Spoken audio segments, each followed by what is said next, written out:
اسما بنت ابی بکر صدیق، یہ جناب صدیق اکبر کی صاحبزادی، حضرت عائشہ صدیقہ رضی اللہ تعالیٰ عنہ کی بڑی بہن ہے،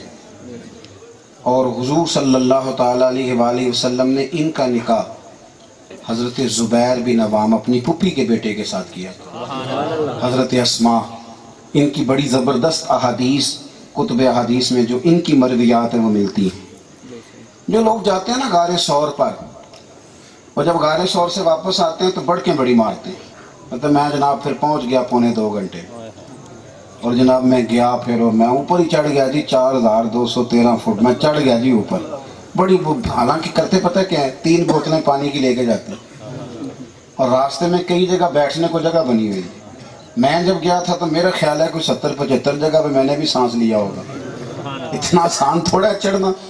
پہاڑی علاقوں میں جو لوگ رہتے ہیں ان کے لیے یہ چیزیں آسان ہوتی، عام آدمی تو بالکل سٹریٹ چلائیں تو جلدی اس کو پریشانی، سویرے سویرے لوگ جاتے ہیں۔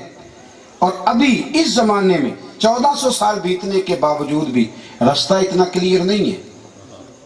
اور کوئی آدمی رات کو نہیں جاتا، کہتے ہیں دن میں جانا، فجر پڑھ کے جانا، جلدی آ جانا۔ سنو، ابن حشام نے لکھا ہے، حضرت ابو بکر صدیق رضی اللہ تعالیٰ عنہ اپنی صاحبزادی سے حضرت اسما سے کہنے لگے، بیٹے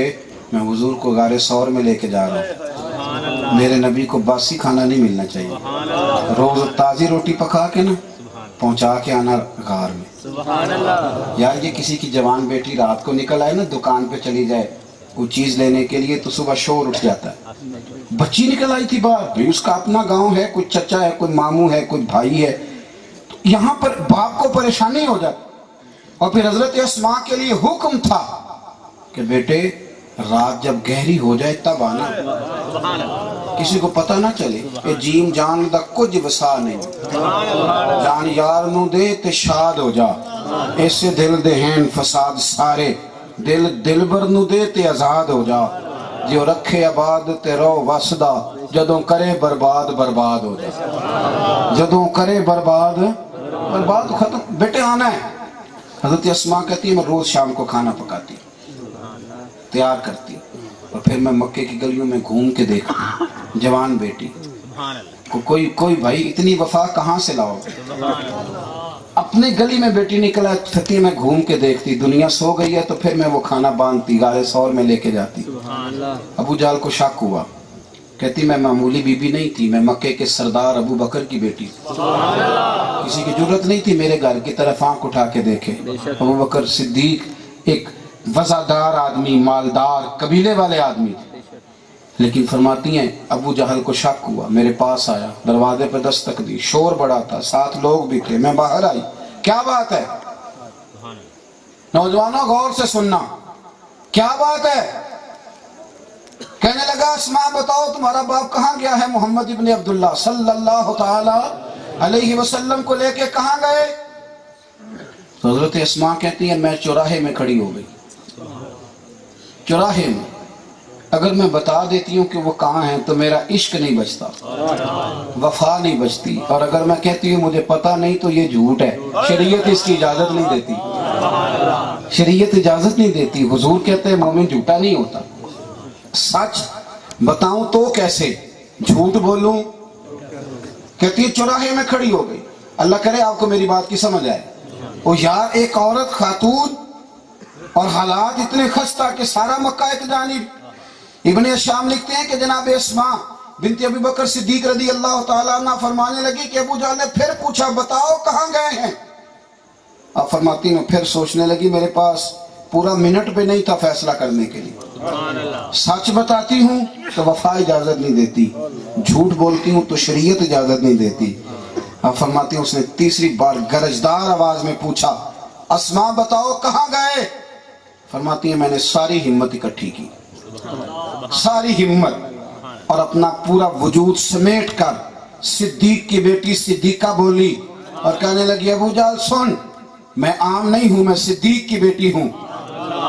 تو نے پوچھا وہ کہاں گئے ہیں؟ کیا جملہ ہے، کیا شان ہے، کیا غیرت ہے، کیا ایمان ہے۔ فرمانے لگی سن پھر مجھے پتہ ہے وہ دونوں کہاں ہیں، پر میں تمہیں بتاؤں گی کوئی نہیں، خبر ہے مجھے کہاں گئے، تیرے پاس جتنی تیرے اندر طاقت ہے تو لڑا لے، پر میں تمہیں بتاؤں گی نا نا وہ کچا رنگ للاری والا جڑا چڑھدا لیندا رہندا اے عشق تیرے دا رنگ محمد چڑھ جائے پھر نہیں لیندا میں نہیں بتاؤں گی تو جتنا زور لگانے لگا لے ختم ہوگی بات نہیں بتاتی سنو دوستو سچائیاں تو اس طرح کر کے سچائیاں ہوتی ہیں اس طرح انہوں نے سچ بچایا جب اس کو بڑے بازار میں اتنے لوگوں میں کہہ دیا نا تیرے اندر جتنا زور ہے لگا لے اس نے تھپڑ مارا حضرت سمجھو بات کو عام آدمی کی بیٹی نہیں ایک وزادار سردار کی بیٹی جب حضرت اسماء کے چہرے پر ابو جہل نے تھپڑ مارا تو آپ کہتی ہیں میرے کان میں بالی تھی میں پتھر پہ گری تو کان پھٹ گیا لوگوں نے ابو جہل کو پکڑا کیا کرتا ہے بچیوں کے منہ لگتا ہے لوگ اسے لے گئے تو عرب کا سردار ہے یہ کیا کر رہا ہے آپ فرماتی ہیں اسی حال میں اٹھی باپ گھر کوئی نہیں بھائی گھر کوئی اسی حال میں نے اٹھ کے کھانا پکایا اسی طرح میں نے اپنے منہ پہ چادر لپیٹی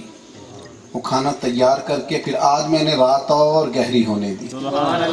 اور گہری ہونے دی جب رات شدید گہری ہو گئی دنیا سو گئی کہتی ہے میں چلی غار ثور کی جانب اور جب جا کے کھانا رکھا نا تو بیٹی تو ٹیلی فون پہ بات ٹھیک نہ کرے تو باپ کو نیند کوئی نہیں آتی تو یہاں بیٹی نے سارا منہ لپیٹا ہوا ہے وہ کہنے لگے کیا ہوا اسماء کچھ نہیں آپ کھانا کھائیں بڑی پسند کا کھانا بنایا نہیں بیٹے آئی بھی دیر سے ہے چہرہ بھی چھپایا ہے نہیں ابا جی کچھ نہیں کھانا کھائیں جب حضرت صدیق اکبر کی تشویش بڑی تو حضور بولے کہا اسماء بتاتی کیوں نہیں کیا بات ہے بتاؤ نا تو جناب اسماء رضی اللہ تعالیٰ عنہ نے نا چہرہ کھولا خون پھر بہنے لگا خواجہ غلام فرید کہتے ہیں اللہ اکبر جے غلام فریدہ جے کی دے میل پہ سونا تے انہوں رو رو حال سنا جب کھولا نا چہرہ تو لہو پھر بہنے لگا حضرت اسماء پھر روئی عرض کرنے لگی یا رسول اللہ ابو جہل آیا تھا پوچھتا تھا آپ کہاں ہیں میں جھوٹ بولتی تھی تو شریعت نہیں بچتی سچ بتاتی تو کیسے بتاتی پھر میں نے اپنی ہمت جمع کر کے کہا مجھے پتہ ہے پر میں بتاؤں گی نہیں اس نے تھپڑ مارا ہے اور حضور یہ لہو بہ گیا ہے بات سنی تو جناب صدیق اکبر رو پڑے اب حضور نے جو دعا دی تو کمال کر دی محبوب فرمانے لگے اے اللہ میں ابو بکر سے راضی ہوں تو بھی صدیق سے راضی ہو میں ابو بکر سے راضی ہوں تو بھی ابو بکر سے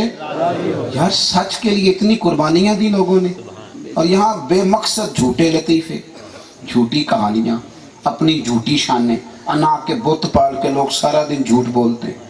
سارا دن اپنے آپ کی لوگ تعریفیں کرتے اپنے منہ سے سارا دن میاں مٹھو حد ہو گئی ہنسنا بھی لوگوں کا عجیب اور یہاں لوگوں کا بات کرنا بھی عجیب گفتگو کرنا بھی ملمہ سازی والا کہیں تو سچ ہونا چاہیے کچھ تو اصل ہونا چاہیے کوئی تو چیز ہو جو بغیر میک اپ اور ایکٹنگ کے ہو کہیں تو ہو جہاں صداقت ہو مہربانی فرماؤ رسول کریم صلی اللہ علیہ وسلم نے جو پہلا اخلاق سکھایا ہے نا پہلا وہ میرے نبی نے سکھایا ہے ہمیں کہ ہم نے سچ بولنا میری بات کی سمجھ آ رہی ہم نے بولیے سچ بولنا ہے اور حضور نے ہمیں بتلایا ہے کہ ہم نے دیانتداری کا مظاہرہ کرنا